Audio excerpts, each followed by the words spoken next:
Hello friends, unit 7ના પ્રથમ અને દ્વિતીય ભાગમાં આપણે ટીનેજર્સ એન્ડ ધેર પ્રોબ્લેમ્સ આ અંતર્ગત જુદા જુદા તરુણોના પ્રશ્નો અને એ સમસ્યાના ઉકેલ સંદર્ભમાં ચર્ચા કરી ચૂક્યા છે, જેની ચર્ચા આપણે એક્સરસાઇઝમાં પણ કરવાના જ છીએ. પણ સાથે સાથે હવે જે કંઈ પોઈન્ટ્સ સાથે ચાલતા હોઈએ તો આપણી વોકેબ એક્સરસાઇઝની શરૂઆત કરવા માટે આપણે જઈ રહ્યા છે. ગયા લેક્ચર્સમાં આપણે ગ્લોસરીની ચર્ચા કરી હતી અને હવે વોકેબમાં આપણને V1 નામની એક્સરસાઇઝ આપેલી છે, જેના સંદર્ભમાં આપણે જોઈએ તો પ્રથમ આપણને ઇન્સ્ટ્રક્શન્સ મળે છે, complete the dialogue with the help of this words. આ શબ્દોનો ઉપયોગ કરી અને કમ્પ્લીટ ધ ડાયલોગને કમ્પ્લીટ કરો, એટલે કે ડાયલોગ સંવાદ પૂર્ણ કરો. પેજ નંબર 66 ઉપરથી આપણે ડિસ્કશન કર્યા છે, એટલે કે આપણે આપણા પુસ્તકનું પાન નંબર 66 નંબરનું પાનું ઓપન કરશો ને જેથી કરીને આપણી એક્સરસાઇઝમાં આપણને સરળતા રહેશે. કારણ કે આપણે ડાયલોગ નથી લખેલા, આપણે પોઈન્ટ્સમાં જે જરૂર છે એટલી વિગતોને આપવાનો પ્રયાસ બોર્ડ ઉપર કરેલો છે. આપણે શબ્દો આપેલા છે V1 એક્સરસાઇઝમાં, આટલા વર્ડ્સ આપણને બ્રેકેટ્સમાં આપેલા છે. એક તો કન્સલ્ટેડ શબ્દ આપ્યો છે, બીજો શબ્દ આપ્યો છે એડવાઇસ, ત્રીજો શબ્દ આપ્યો છે આપણને સફરિંગ, ચોથો શબ્દ આપ્યો છે મેડિટેશન્સ, એના પછીનો શબ્દ છે સેલ્ફ કોન્ફિડન્સ, એના પછી નેક્સ્ટ ઇન્ટરેસ્ટ અને લાસ્ટ ચીર અપ. હવે આપણને જે એક્સરસાઇઝમાં ડાયલોગ આપેલો છે એના સંદર્ભમાં વાંચીએ તો આપણને આવું કંઈક આપેલું છે, નિરાલી એન્ડ રાજ આ બંને વચ્ચેનું ડાયલોગ અહીં આપણને આપવામાં આવેલો છે. Nirali says, hi, how are you dear? Raj replied, Raj જવાબ આપતા કહે છે, not quite okay. I am blanks આપેલી છે, ફ્રોમ ડિપ્રેશન. ડિપ્રેશન નિરાશા છે. હવે અહીંયા ડિપ્રેશનની આગળનો એક શબ્દ આમાંથી આપણે પસંદ કરવાનો છે, કન્સલ્ટેડ. કન્સલ્ટેડનો મતલબ આપણને ખબર છે કે સંપર્ક કરવો. એડવાઇસનો મતલબ થાય સલાહ આપવી. મેડિટેશનનો અર્થ થાય ધ્યાન આપવું. સેલ્ફ કોન્ફિડન્સ શબ્દ અગાઉ શીખી ગયા છે, આત્મવિશ્વાસ. ઇન્ટરેસ્ટ એટલે રસ હોવો, ચીયર અપ બૂસ્ટઅપ કરવા માટે. અને એક છેલ્લો શબ્દ છે સફરિંગ, એટલે થી પીડાવું. અહીંયા આપણે વાક્ય રચનાને ધ્યાનમાં રાખશું તો આપણને સફરિંગ શબ્દ મળવાનો છે, કારણ કે સફરિંગ પછી ફ્રોમ શબ્દ જોડાયેલો જોવા મળતો હોય છે. Not quite okay, I am suffering from depression. Nirali say, oh no dear, actually how do you feel? અરે ના, ચલ તને હાલ કેવું લાગે છે, એટલે કે હાઉ ડુ યુ ફીલ, કેવું લાગે છે?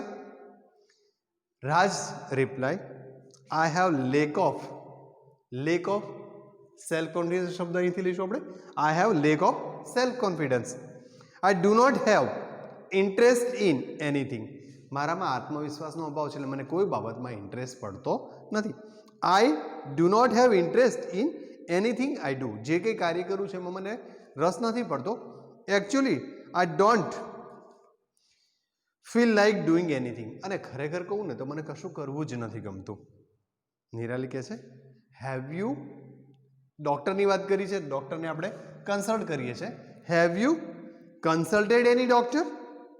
રાજ રિપ્લાઇડ, યસ બટ, હા ડૉક્ટરને મળ્યો છું, પણ ડૉક્ટરે શું આપી હશે? તો ડૉક્ટરે આપી હશે આપણને એડવાઇસ. તો his advice doesn't sim to work. પણ લાગે છે કે એમણે જે એડવાઇસ સલાહ આપી છે એ કામ કરે એમ લાગતી નથી, અથવા કામ નથી કરતી. નિરાલી સે, હે do exercise and also start meditation. તું થોડી કસરતો કર અને મેડિટેશન એટલે ધ્યાન યોગ વગેરે કરવાનું પણ તો શરૂઆત કર. એટલે ટૂંકમાં આપણને ફર્સ્ટમાં જે વર્ડ્સ આપ્યા હતા આ વર્ડ્સનો આધાર લઈ અને રાજ અને નિરાલી વચ્ચે જે ડાયલોગ છે એ ડાયલોગનું આપણે કમ્પ્લીશન કરવાનું છે. આ રીતે તમારે એક્સરસાઇઝ કરવાની છે. હવે એક્સરસાઇઝ V2 તરફ આપણે જઈએ છીએ. ઇન્સ્ટ્રક્શન આપણને આપેલી છે, જે ઇન્સ્ટ્રક્શન જે પ્રકારે આપણને આપી છે એ પ્રમાણે આપણે બોર્ડ ઉપર નથી લખેલું. આપણે જ્યાં જરૂર જેટલી વસ્તુની જેની ચર્ચા કરવાની છે એ પોઈન્ટ્સ આપણે બોર્ડ ઉપર લીધેલા છે. Read the sentences in A and B. Pair the sentences in which underline word is used in a similar meaning. A અને B વિભાગમાં આપેલા વાક્યો વાંચો અને જે સિમિલર મિનિંગમાં જે શબ્દો વપરાયેલા છે એ શબ્દોને આપણે ફાઇન્ડ આઉટ કરવાના, શોધવાના છે. Write in the boxes the number of the appropriate sentence in a A. અને પાર્ટ બીની સામે જે વાક્યો આપેલા છે બીમાં એની સામે જે બોક્સ આપેલું છે એની અંદર પાર્ટ એમાંનો જે વાક્ય બંધ બેસતું હોય એનો નંબર લખવાનો છે. હવે પાર્ટ એના જે વાક્યો છે ત્યાં દરેકમાં એક શબ્દ અંડરલાઇન કરેલો છે. દાખલા તરીકે જો I met a well known actor of Bollywood in Bombay last week. અહીંયા આપણને વેલ નોન શબ્દના નીચે અંડરલાઇન આપેલી છે. I met a well known actor of Bollywood in Bombay last week. Second સેન્ટેન્સમાં આપણે વાંચીએ તો the tune was played and there was a quick. આપણે અંડરલાઇન કરેલા શબ્દો જે અહીંયા બોર્ડ ઉપર લીધેલા છે. There was a quick response from team B. Every student should have a goal in his life. Fourth one, you can't achieve anything if you don't try. Fifth ma, Rupal saw various animals at the zoo. Chewing tobacco is harmful to our health. Seventh, one gets depressed. Depressed શબ્દ અહીંયા લખેલો છે આપણે. When one is not accepted by others. Last sentence જે આપણને આપ્યું છે boost up your confidence and take decision in a critical situation. તમારો આત્મવિશ્વાસ વધારો અને ક્રિટિકલ સિચ્યુએશન મુશ્કેલ પરિસ્થિતિઓમાં તમે નિર્ણય લેતા શીખો. હવે આપણને બી પાર્ટમાં જે સેન્ટેન્સીસ આપ્યા છે એ સેન્ટેન્સીસમાંથી આપણે રિલેટેડ વર્ડને ફાઇન્ડ આઉટ કરીને મૂકેલો છે. એકચ્યુઅલમાં આપણને આવી રીતે આપેલા નથી, આપણે ત્યાંથી શબ્દ શોધવાનો છે. જોઈએ આપણે વાક્યમાં કયો શબ્દ આપ્યો છે. Do you have any aim in your life, young man? Said an old man to a child. એક ઓલ્ડ મેને ચાઇલ્ડને પૂછ્યું ડુ યુ હેવ એની એમ. અહીંયા આપણને એમ શબ્દ આપેલો છે. આ એમ શબ્દના રિલેટેડ આમાંથી કયો શબ્દ આપણને મળે છે એ આપણે શોધવાનો હતો. તો આપણને ખબર છે કે અહીંયા ગોલ શબ્દ આપણા એમ સાથે મળતો હતો. એટલે કે એ જવાબમાં જ્યારે આપણે આન્સર છે પહેલા નંબરના વાક્યની સામે જે બોક્સ આપ્યું છે બોક્સની અંદર તમારે આ ટાઈપના બોક્સમાં 3 નંબર લખવાનો થાય. જોકે આપણે લખવાની આ પદ્ધતિ પાડવા કરતાં સામે વાક્યો લખીશું તો વધારે સારું રહેશે. જોઈએ હવે બીજા શબ્દ વાક્યને. Last week I visited some famous companies of India. Famous companies, famous પ્રખ્યાત. આપણે જાણીએ છીએ કે પ્રખ્યાત માટે આપણી પાસે શબ્દ છે વેલ નોન. તો આપણા બીજા ચોરસની અંદર આપણો આન્સર આવશે 1. Last week I visited some famous companies of India. Famous માટે આપણે વેલ નોન શબ્દને સિલેક્ટ કર્યો છે. થર્ડ સેન્ટેન્સ છે I have just received your email. Receive કર્યું છે, મેળવ્યું છે, ઈમેલ મેળવ્યો છે. રિસીવ કરવું, એચીવ કરવું. અહીંયા આપણે 4 નંબર આપીશું બોક્સમાં. સેન્ટેન્સ નંબર 4માં જોઈએ તો you can get different colours. Different colour, different જુદા જુદા. ડિફરન્ટ માટે આપણી પાસે શબ્દ છે વેરિયસ. તો અહીંયા આપણે નંબર આપીશું 5. Various colour, different colours. એના પછીનું સેન્ટેન્સ છે cigarette smoking is injurious to our health. Cigarette પીવી એ આપણા સ્વાસ્થ્ય માટે હાનિકારક છે. 5 નંબરના સેન્ટેન્સમાં છે તો આપણી પાસે હાર્મફુલ શબ્દ આપેલો છે. ઇન્જુરિયસની સાથે સામે શબ્દ લખીએ છીએ આપણે હાર્મફુલ, એટલે કે 6 નંબર આપીશું આપણે. એના નેક્સ્ટ સેન્ટેન્સમાં જોઈએ તો we should encourage good qualities for our friends. Encourage, પ્રોત્સાહન આપવું. પ્રોત્સાહન આપવાનું છે આપણે ફ્રેન્ડની જે સારી ક્વોલિટીઝ છે.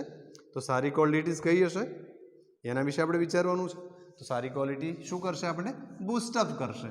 તો અહીંયા આપણે 8 નંબર આપીશું. નેક્સ્ટ સેન્ટેન્સ છે આપણું during exam Sunidhi feels uncomfortable as she is not confident. Not confident, confident નથી મતલબ એ ડિપ્રેશનમાં છે. સામસામો શબ્દ જ છે 7 to 7. અને એના પછીનું એટલે કે લાસ્ટ સેન્ટેન્સ જે આપણી એક્સરસાઇઝનું છે V2નું I got a prompt. Prompt આપણી પાસે એક જ શબ્દ બચેલો છે ક્વિક. તરત જ અહીંયા નંબર આપી દઈશું આપણે 2. તો આમ આપણી સેકન્ડ એક્સરસાઇઝ તમારે આ રીતે કરવાની છે. વોકેબ એક્સરસાઇઝ તૈયાર કરવાથી આપણું શબ્દ ભંડોળ વધે છે અને સાથે સાથે ક્યારેક જરૂર પડે એના જે સિમિલર મિનિંગ શોધવાના હોય પેરેગ્રાફમાંથી એમાંથી તો ફાયદો થાય. એટલે કે વોકેબના બધા શબ્દોને આપણે ટીપ ઓફ ધ ટંગ તૈયાર કરવાની જરૂર છે. તમે પણ કરવાનો પ્રયાસ કરશો. V3 એક્સરસાઇઝના સંદર્ભમાં હવે આપણે વિચારીએ છીએ tick mark the word having almost opposite meaning. આ એક્સરસાઇઝમાં આપણે ઓપોઝિટ મિનિંગ લેવાનો છે.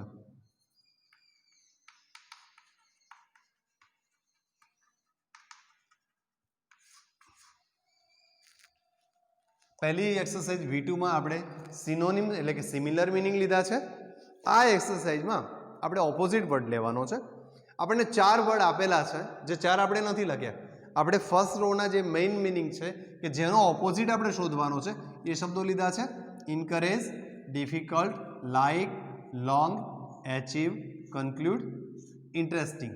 દરેક શબ્દનો મિનિંગ જોઈ લઈએ તો ઇન્કરેજ માટે પ્રોત્સાહિત કરવું, ડિફિકલ્ટ મુશ્કેલ, લાઇક ગમવું, લોંગ લાંબુના અર્થમાં લઈશું અહીંયા, એચીવ મેળવવું રિસીવ કરવું, કન્ક્લુડ એન્ડ લાવવો સમાપન કરવું, અને ઇન્ટરેસ્ટિંગ મતલબ ગમે એવું રસપ્રદ હોય એ પ્રકાર. અહીંયા ધ્યાન એ રાખવાનું છે કે સિમિલર મિનિંગ નથી, આપણો મિનિંગ ઓપોઝિટ છે. ઇન્કરેજ કરવું પ્રોત્સાહન આપવાનું મિનિંગની સામે આપણને 4 વર્ડ આપેલા છે. ઇન્સ્પાયર, કોન્ફિડન્ટ, ડિસ્કરેજ અને કરેજ.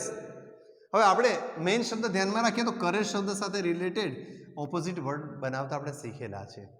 તો કોન્ફિડન્ટ અને ઇન્સ્પાયર બંને શબ્દોને આપણે અહીંયા થોડાક બાજુમાં રાખીએ તો ડિસ્કરેજ અને કરેજ બે શબ્દોમાંથી પણ આપણે શબ્દનો વિચારીએ તો કરેજ શબ્દ મોઇડમાં છે તો કરેજની આગળ ડિસ લગાડવાથી ઓપોઝિટ શબ્દ થઈ શકે છે, એટલે કે ડિસ્કરેજ શબ્દ આપણે સિલેક્ટ કરીશું. આ જવાબ આપણો થશે. ડિફિકલ્ટ કઠિન, મુશ્કેલ, અઘરું. આપણે ઓપ્શન આપ્યા છે હાર્ડ, ઇઝી, ડિફરન્ટ અને ઇમ્પોસિબલ. ઇમ્પોસિબલની ખબર છે કે ઇમ્પોસિબલ એ પોસિબલનો ઓપોઝિટ વર્ડ છે, એટલે એને આપણે નથી લેતા. વધ્યા છે હાર્ડ, તો હાર્ડ અને ડિફિકલ્ટ તો આપણે સિમિલર મિનિંગમાં લઈ જઈએ છીએ. વધ્યો છે શબ્દ આપણી પાસે ઇઝી. ઇઝી. લાઇક, લાઇક પસંદ કરવું, હેટ તિરસ્કાર કરવો, ડિસલાઇક અણગમો વ્યક્ત કરવો, અનએન્જોય અને ફેવર. તો આપણને લાઇક ઉપરથી સીધે શબ્દ પહેલા શબ્દને ધ્યાનમાં રાખીએ તો ઓપોઝિટ વર્ડ બનાવવા ડિસનો ઉપયોગ થયેલો છે. લાઇકમાં આપણે ડિસલાઇક શબ્દનો ઉપયોગ કરી શકીએ ઓપોઝિટ વર્ડ શોધવામાં. લોંગ, ટાઇની, પીસ, શોર્ટ અને સોલ. તો આપણને ખબર છે કે લોંગનો ઓપોઝિટ વર્ડ આપણો શોર્ટનો લખીએ છીએ, આપણને શોર્ટ આપેલું છે આપણા ઓપ્શન્સમાં. એચીવ, ગેઇન, એચીવ મેળવવું, ગેઇન મતલબ પણ મેળવવું, રિસીવ એટલે પણ મેળવવું, લૂઝ એટલે ગુમાવો અને લોસ એટલે ગુમાવેલો વિશ્વ. અહીંયા લૂઝ શબ્દને આપણે પસંદ કરીશું. લૂઝ એટલે ગુમાવવું, એચીવ મેળવવું, ઓપોઝિટ વર્ડ છે લૂઝ ગુમાવવું. કન્ક્લુડ સમાપન કરવું. આપણને આપેલા વર્ડમાં બિગિન, સ્ટેટ, ઇન્ક્લુડ, ડિસ્ક્લોઝ. ડિસ્ક્લોઝનો અર્થ થાય બંધ કરવું અર્થમાં લઈએ છીએ આપણે. ઇન્ક્લુડ સમાવિષ્ટ કરવું, સ્ટેટ બોલવું કહેવું રાજ્યના અર્થમાં પણ છે. કન્ક્લુડ સમાપન કરવું તો શરૂઆત કરવી, શરૂઆત કરવા માટે બિગિન શબ્દનો ઉપયોગ આપણે કરીએ છીએ. નેક્સ્ટ આપણી એક્સરસાઇઝ મતલબ નેક્સ્ટ વર્ડ છે ઇન્ટરેસ્ટિંગ, ગમે એવું, મજા આવે એવું, ટાયરિંગ, રિલેક્સેસિંગ, મિસઇન્ટરેસ્ટેટિંગ અને ડિસઇન્ટરેસ્ટેટિંગ. આવા આપણને વર્ડ્સ આપેલા છે. આ એક શબ્દ તમારા શોધવા માટે રાખીએ કે ઇન્ટરેસ્ટિંગનો ઓપોઝિટ વર્ડ તમે કયો શોધી શકો છો. ટાયરિંગ લો છો, મિસઇન્ટરેસ્ટિંગ લો છો કે ડિસઇન્ટરેસ્ટિંગ. આ એક વાક્ય તમારા માટે રાખેલું છે, જોઈ જુઓ તમે. આપણને થોડોક અનુભવ પણ થશે કે કયા શબ્દોનું એડિંગ કરવાથી આપણને ઓપોઝિટ વર્ડ મળે છે. અગાઉ જ્યારે ચર્ચા કરી ત્યારે આપણે જોઈ ચૂક્યા છે કે ડીઆઈએસ ડીસ ઉમેરવાથી, આગળ અન ઉમેરવાથી અથવા તો એ ટાઈપના જે શબ્દો છે પ્રિફિક્સ એ ઉમેરવાથી ઓપોઝિટ વર્ડ થતો જોવા મળે છે. એમઆઈએસનો પણ ઉપયોગ થયેલો છે, અનનો ઉપયોગ થયેલો છે, ડીસનો ઉપયોગ થયેલો છે. V4 એક્સરસાઇઝ આપણને જે આપી છે એમાં આપણને કેટલાક વર્ડ્સ આપેલા છે. Confidence, donor, hobbies, counsellor, spoil, goal, depress. અહીંયા આ શબ્દોનો ઉપયોગ કરી અને નીચે જે આપણને પ્રશ્નો પૂછેલા છે સૂચના આ પ્રમાણેની છે. Answer the question using a word from the bracket. કૌંસમાંના શબ્દનો ઉપયોગ કરી અને આન્સર આપો. Underline that word in the text. અને ટેક્સ્ટની અંદર પાઠમાં પણ આ જે શબ્દ આવ્યો હોય તો ત્યાં અંડરલાઇન તમારે કરવાનું થાય છે. જોઈએ આપણે અહીંયા જે શબ્દો આપ્યા મતલબ પ્રશ્નો જે પૂછ્યા છે. વાય ડીડ એવરીબડી કન્સોલ રુચિ. બધાએ રુચિને શું કામ કોન્સોલ કર્યું મતલબ સાંત્વન આપવું. હવે ઉપરના શબ્દોના મિનિંગ એકવાર ફરી ચેકઆઉટ કરીએ તો કોન્ફિડન્સનો મતલબ થાય આત્મવિશ્વાસ હોવો. ડોનર મતલબ દાન આપનાર. ફોર એવરી ટાઈમ જ્યારે કોઈ પણ વ્યક્તિ કંઈ પણ વસ્તુ કાયમ માટે આપી દે છે એને આપણે ડોનેશન કહીએ છીએ. ડોનર આપનાર વ્યક્તિને કહીએ છીએ. હોબીઝ શોખ હોવો. કાઉન્સેલર સલાહકાર છે. સ્પોઇલ બગાડવું ખરાબ કરવું. ગોલ ધ્યેય અને ડિપ્રેસ્ડ નિરાશ થવું. અહીંયા રુચિને કોન્સોલ કરવાનો ક્યારે પ્રશ્ન ઊભો થયો છે તો એ જો ડિપ્રેશનમાં હોય, એ ડિપ્રેસ થઈ હોય, કોઈ કારણથી નિરાશ થઈ હોય તો એને કોન્સોલ કરવાનું થાય. તો આપણે આવો જવાબ આપી શકીએ. Why did everybody console Ruchi? તો everybody consoled Ruchi because she was, Ruchi માટે શી વાપરીએ, પાસ્ટ ટેન્સની રચના છે એટલે વોઝ. She was depressed. આ રીતે આપણે પહેલો જવાબ આપી શકીએ એમ છે. સેકન્ડ ક્વેશ્ચનને જોઈએ તો what should you do to succeed in your life? આ પ્રશ્ન તમને પણ પૂછી શકાય કે તમારા જીવનમાં તમે સફળ થવા શું કરશો, અથવા તો આપણા જીવનમાં સફળ થવા આપણે શું કરીએ. આન્સરમાં અગાઉ પણ આપણે શીખ્યા છે, જ્યારે પ્રશ્નમાં યુ આવતું હોય તો જવાબમાં આઈ અને વી. જો પ્રશ્ન એક વચનમાં હોય તો આઈ અને પ્રશ્ન બહુવચનમાં હોય તો વીનો ઉપયોગ થાય છે. ધારો કે સામૂહિક રીતે આ પ્રશ્ન પૂછવામાં આવેલો હોય, what should you do to succeed in your life, ક્લાસની અંદર પૂછવામાં આવેલો તો દરેક વિદ્યાર્થી પોતાની રીતે જવાબ આપી શકે છે. સામૂહિક જવાબ આપવો હોય તો વી શુડ હેવ આ ગુડ ગોલ. શું હોવું જોઈએ? આપણા જીવનમાં એક ગોલ હોવું જોઈએ. ઉપરના ભાગમાંથી શબ્દ લઈએ છે. ગોલના માટે આપણે એમ પણ હોવું જોઈએ. We should have aim in our life. We should have a goal to succeed in our life. આપણા જીવનમાં જો સફળ થવું હોય તો કોઈક ના કોઈક ધ્યેય આપણી પાસે હોવું જોઈએ. કારણ કે ગોલ વિનાનું જીવન એ ષડ વિનાની નાવ જેવું છે. એટલે કે જીવનમાં નાનું મોટું પણ કોઈ ધ્યેય હોય અને ધ્યેય નક્કી કર્યા પછી જો એ પ્રયાસ કરવામાં આવે તો આપણને સફળતા ચોક્કસ મળતી હોય છે. થર્ડ સેન્ટેન્સમાં જોવા જઈએ તો what will happen if one choose tobacco? કોઈ વ્યક્તિ ટોબેકો ખાશે, તમાકુ ખાશે તો શું થશે? સ્વાભાવિક છે, તમાકુ ખાનારને તમે ઘણા બધાને જોયા હશે, એમના દાંત પણ આપણે જોયા હશે. તો ઇટ વિલ સ્પોઇલ. જે વ્યક્તિ ખાતો હોય એના દાંત. અહીંયા આપણને વન શબ્દ આપ્યો છે તો અહીંયા આપણે વનના બદલે વંશ શબ્દ લઈશું. It will spoil one's teeth. એ ખાનાર વ્યક્તિના દાંતને ખરાબ કરી દેશે. ફોર્થ ક્વેશ્ચનમાં who guides us to solve our problems? આપણા પ્રોબ્લેમ્સમાંથી બહાર નીકળવાની સલાહ, માર્ગદર્શન કોણ આપે છે? તો સલાહકાર આપશે. સલાહકાર કોણ છે? તો આપણી પાસે શબ્દ છે કાઉન્સેલર. હુની જગ્યાએ કાઉન્સેલર લખી દઈએ તો જવાબ આપણો તૈયાર થઈ જશે. Counsellors will guide us to solve our problem. What are the activities like reading, travelling, horse riding called? Activities વાંચન, પ્રવાસ, હોર્સ રાઇડિંગ, આ બધી વસ્તુને શું કહેવાય? તો આપણે અગાઉ શીખી ગયા છે કે આ બધી હોબીઝ કહેવાય છે, આપણા શોખ છે. એટલે કે they are called hobbies. Whom will you contact to help your school buy a new LCD projector? જો તમારી સ્કૂલ માટે નવું LCD પ્રોજેક્ટર લાવવું હોય તો તમે કોને કન્સલ્ટ કરશો? મોટાભાગે આપણે શાળાઓના સંદર્ભમાં જોઈએ તો આવી વસ્તુઓ ડોનેશન દ્વારા લાવવામાં આવતી હોય છે. તો ડોનેશન દ્વારા લાવવામાં આવતી હોય તો આપણે ડોનરને શોધવો પડશે. એટલે કે અહીંયા આપણને ડોનર શબ્દ આપેલો છે તો we should find a donor four it. આપણે ડોનરને શોધી કાઢીશું. એટલે કે ડોનર કોણ મળે છે એ વસ્તુના માટે પ્રયાસ કરીશું. Why can't Jignesh take a proper decision? જિગ્નેશ શું કામ પ્રોપર ડિસિઝન લઈ નથી શકતો? કેમ નથી લઈ શકતો? તો હી has a lake of self confidence. He has a lack of confidence, કારણ કે એનામાં આત્મવિશ્વાસ નથી. આમ V4 એક્સરસાઇઝ આપણે કરવાની છે પેજ નંબર 67 ઉપરની. હવે આપણે પેજ નંબર 68 ઉપરની એક્સરસાઇઝના સંદર્ભમાં વિચારી રહ્યા છે, જે આપણી કોમ્પ્રિહેન્શન એક્સરસાઇઝ છે.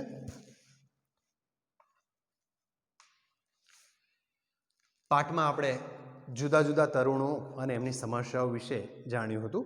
હવે આ જે તરુણો કોણ કોણ હતા અને એમની સમસ્યા શું હતી, એમને કયા કાઉન્સેલર દ્વારા એટલે કે કોના દ્વારા માર્ગદર્શન આપવામાં આવ્યું અને એ માર્ગદર્શન શું આપવામાં આવ્યું એને સેજ રિમેમ્બર કરવાનો, યાદ કરવાનો આપણે પ્રયાસ કરવાનો છે. સપોઝ આપણે અહીંયા પહેલા નંબર ઉપર એક લઈએ છીએ તો સૌથી પ્રથમ વિદ્યાર્થી કોણ હતો યાદ કરો? બીજા નંબરે કોણ છે, ત્રીજા નંબરે કોણ છે અને ચોથા નંબરે કોણ છે? આ વિદ્યાર્થીઓને પહેલાં તો એકવાર આપણે યાદ કરવા પડશે. તો પ્રથમ વિદ્યાર્થી કોણ હતો? તો આપણને ખબર છે કે પ્રથમ વિદ્યાર્થી કોણ છે? જિજ્ઞેશ. સાચું છે, આપણો જિજ્ઞેશ છે. ચલો, બીજા નંબરનો વિદ્યાર્થી કોણ હતો? તો બીજા નંબરે દિલશાદ નામની છોકરી હતી. ઓકે. હા, ત્રીજામાં વિદ્યાર્થી તરીકે અંતિમ છે. અંતિમ ફ્રોમ કાવિટ એવું આપણે બોલ્યા છે, પાઠમાં જાણ્યું હતું. અને લાસ્ટમાં છે આપણી પાસે છેલ્લો કોણ વિદ્યાર્થી હતો? છેલ્લા વિદ્યાર્થીને પણ આપણે યાદ કરવો પડશે.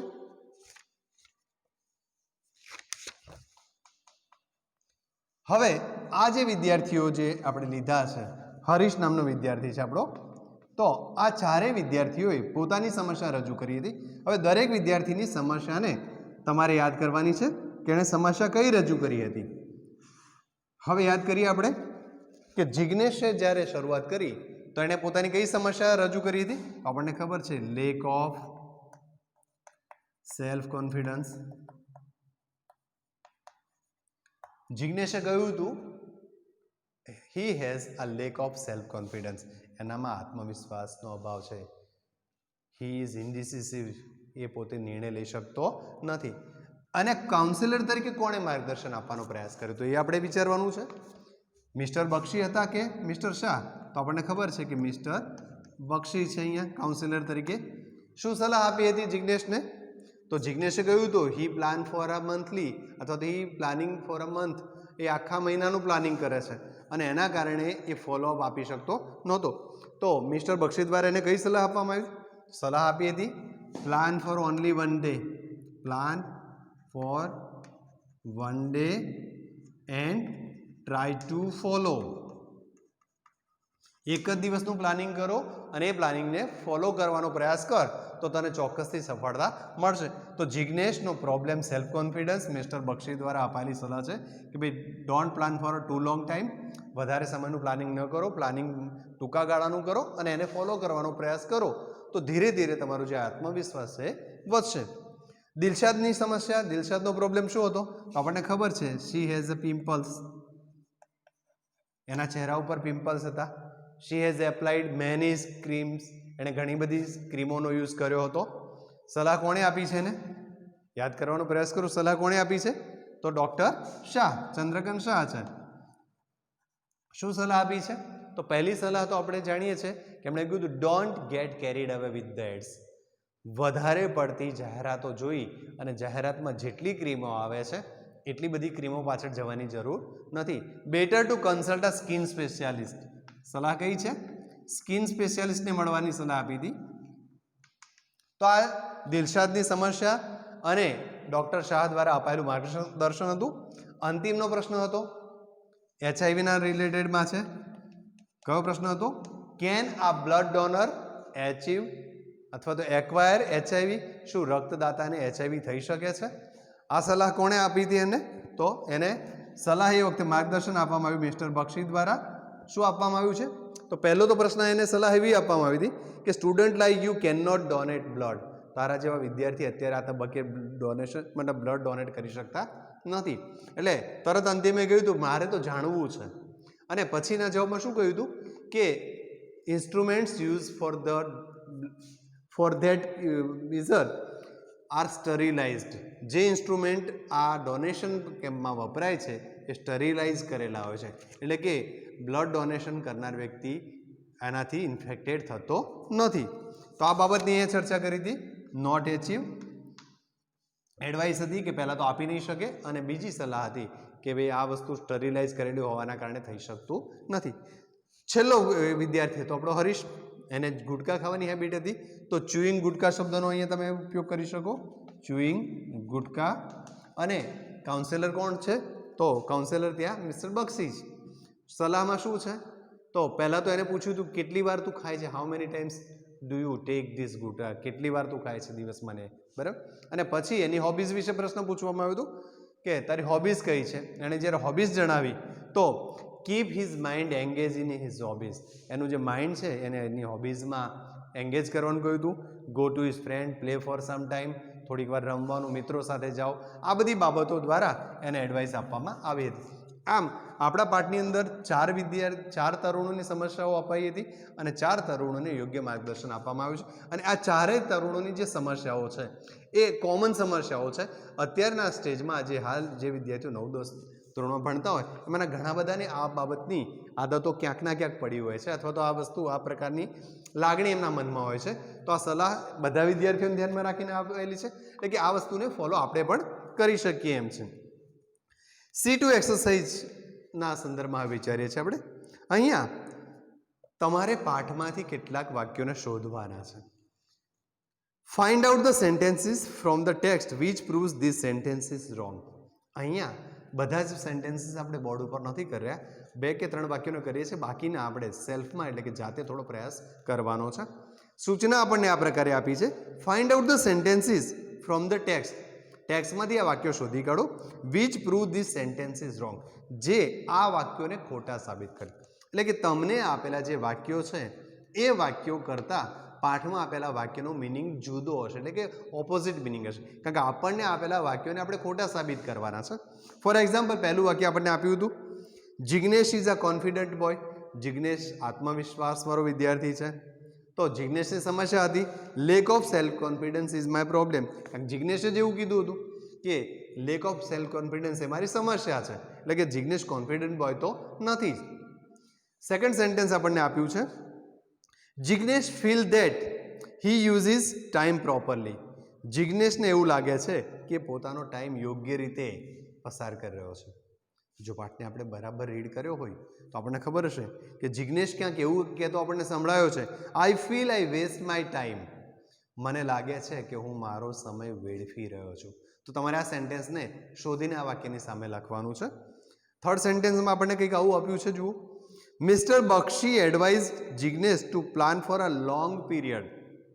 મિસ્ટર બક્ષી જિગ્નેશને લાંબા સમયનું આયોજન કરવાની વાત કરી રહ્યા છે. પાઠમાં આપણે જોયું છે કે મિસ્ટર બક્ષી દ્વારા એવું કહેવામાં આવ્યું, don't plan for a long time. લાંબા સમય માટે તું પ્લાનિંગ કરીશ નહીં, પ્લાન ફોર 1 ડે. એક દિવસ માટેનું પ્લાનિંગ કરો. તો આ વાક્ય આપણે અહીંયા સામે શોધીને લખવાનું છે. ફોર્થ સેન્ટેન્સમાં આપણને વાક્ય છે, the fact that Jignesh can follow his time table encourage him. Jignesh can follow time table encourage him. Fact છે, જિગ્નેશ પોતાના ટાઈમ ટેબલને અનુસરે એટલે એને ઇન્કરેજ કરશે. પાઠની અંદર આપણે વાક્ય જોયું તો only a few minutes after it discourage you. થોડીક જ વારમાં એ તને ડિસ્કરેજ કરશે, હતાશ કરશે. આવું કંઈક વાક્ય આપણને પાઠમાં જોવા મળે છે. Dilshad is not serious about her pimples.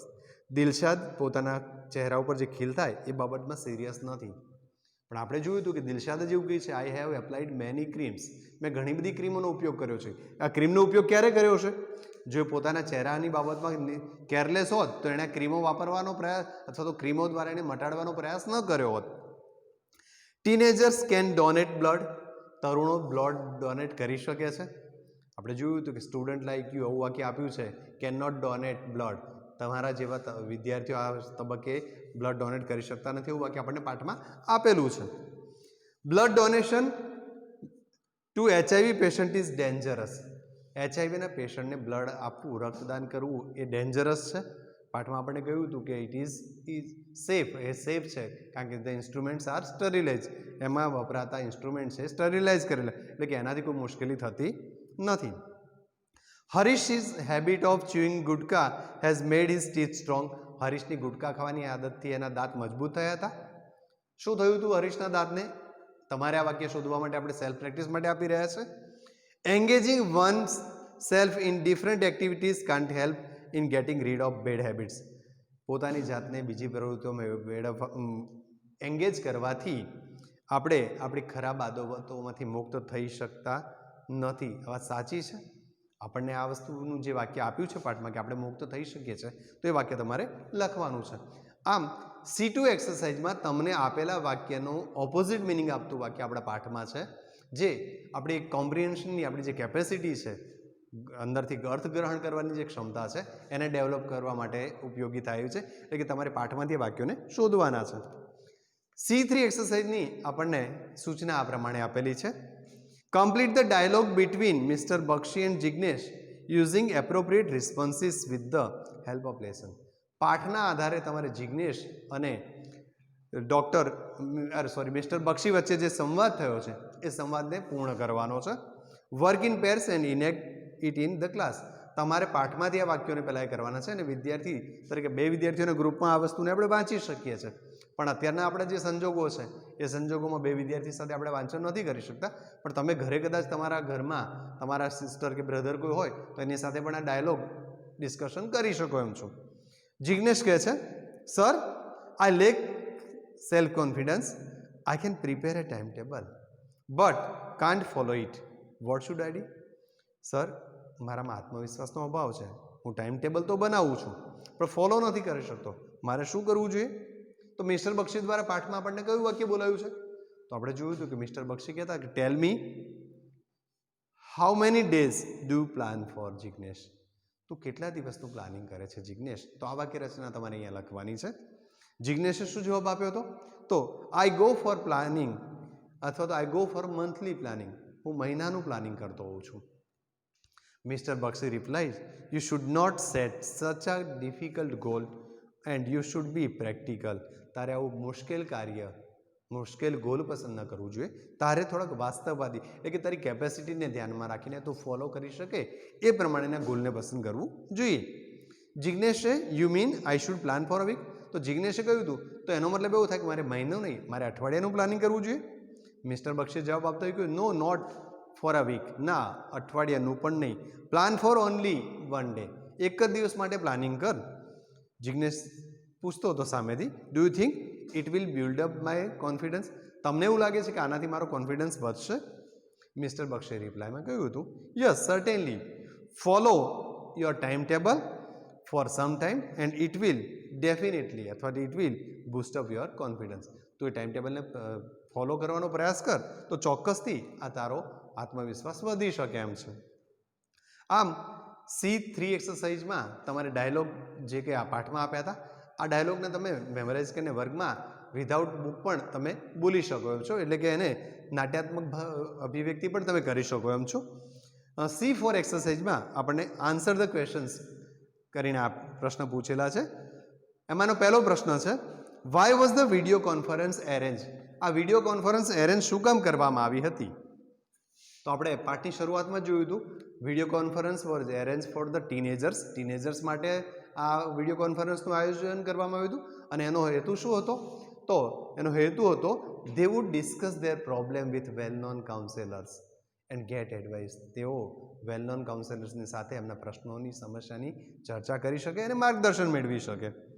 Who arrange the video conference? આ વિડીયો કોન્ફરન્સ કોના દ્વારા એરેન્જ કરવામાં આવી હતી? તો આપણે જોયું હતું કે યુથ ક્લબ ઓફ અહેમદાબાદ દ્વારા આનું આયોજન કરવામાં આવ્યું હતું. અને સબ્જેક્ટ શું હતો? તો what was the subject of the conference? તો the subject of the conference was what is the way out. શું કામ અથવા તો કેવી રીતે, આ મિનિંગ સાથેનો આ વિષય હતો. What did Dilshad want to no?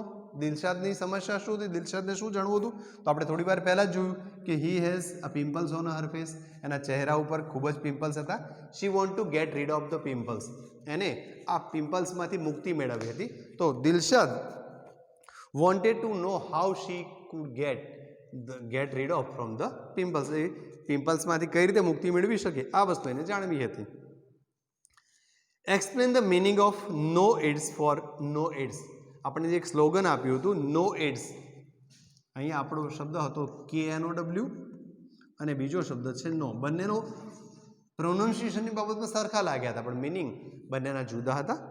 No ads એટલે કે એડ્સને ઓળખી લો, એડ્સ કઈ રીતે થાય છે અને એના લક્ષણ શું છે વગેરે બાબતોને સમજો, થવા અંગેના કારણો જાણો અને એડ્સ ન થાય એ માટે પ્રિકોશન્સ લેતા થાવ. આ બધી બાબતોની વાત અહીંયા સમજવા માટે આ સ્લોગન આપણને આપેલું છે. Why is blood donation safe? રક્તદાન કરવું એ સેફ કેમ ગણાય છે? તો it is safe because the instrument use are sterilise. જે કંઈ ઇન્સ્ટ્રુમેન્ટ્સનો ઉપયોગ થાય છે એ સ્ટરીલાઇઝ કરેલા હોય છે, જંતુ મુક્ત કરેલા હોય છે. અને છઠ્ઠો પ્રશ્ન આપણને, how can hobbies help you? Hobbies આપણને કઈ રીતે મદદ કરે છે? તો hobby get engage us. Hobbies આપણને અંદર પ્રવૃત્તિમાં રોકી દે છે અને it help us to get rid of from our bad habits. આપણી જે કે બેડ હેબિટ્સ છે એમાંથી મુક્તિ મેળવવામાં એ આપણને મદદરૂપ થાય છે. આમ આપણને C4 સુધી એક્સરસાઇઝ આપી છે. C5 એક્સરસાઇઝમાં થોડા ડિસ્કશનના મુદ્દાઓ છે કેટલીક બાબતો ક્યારેક આપણને ગમતી અણગમતી બાબતો બનતી હોય છે આપણા જીવનમાં, અને એવા સમયે ક્યારેક આવી સમસ્યાઓમાં જો આપણે પસાર થયા હોય તો એવા સમયે આપણું ડિસિઝન શું હોય, અહીંયા જે કે જવાબની ચર્ચા કરીએ છીએ એ જવાબ આપના લેવલથી જુદા હોઈ શકે છે. સૂચના આપણને આ પ્રમાણે આપી છે. Find out the answers for questions and discuss them with your friend. નીચેના પ્રશ્નોના જવાબ શોધી કાઢો અને એની સમસ્યાની ચર્ચા એટલે કે તમારા મિત્રો સાથે એની ચર્ચા કરો. You can use your mother tongue if needed. તમારે જરૂર પડે તો મધર ટંગનો પણ ઉપયોગ કરી શકો છો. એક તો સમસ્યા પહેલી છે, what problem do you face. તમને કઈ સમસ્યા છે, તમે કઈ સમસ્યાનો સામનો કર્યો છે.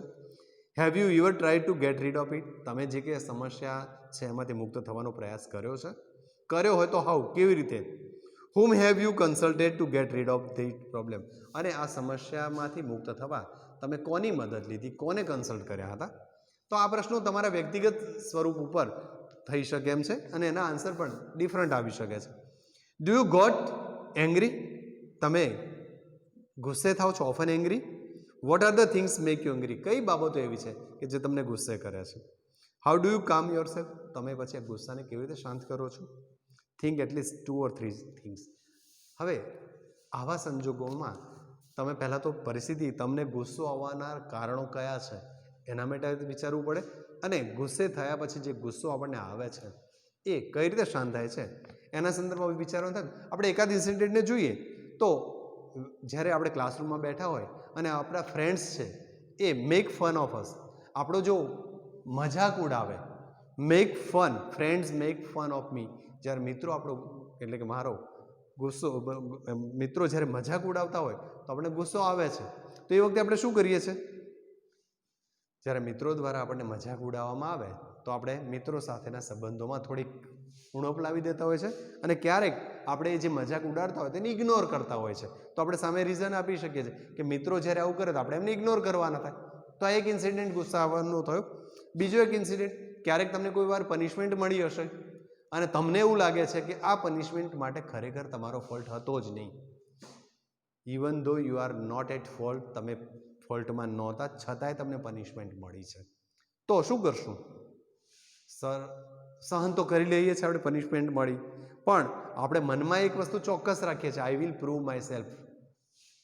હું મારી જાતને સાબિત કરીશ કે આઈ એમ નોટ એટ ફોલ્ટ, હું આ વાતમાં નહોતો. એટલે કે આ બધી બાબતો આપણે પ્રયાસ કરતા હોઈએ છીએ કે આપણા મનને શાંત કરવા માટે, અને ક્યારેક આપણને સમય મળે ત્યારે આપણે પ્રૂવ કરતા હોય છે.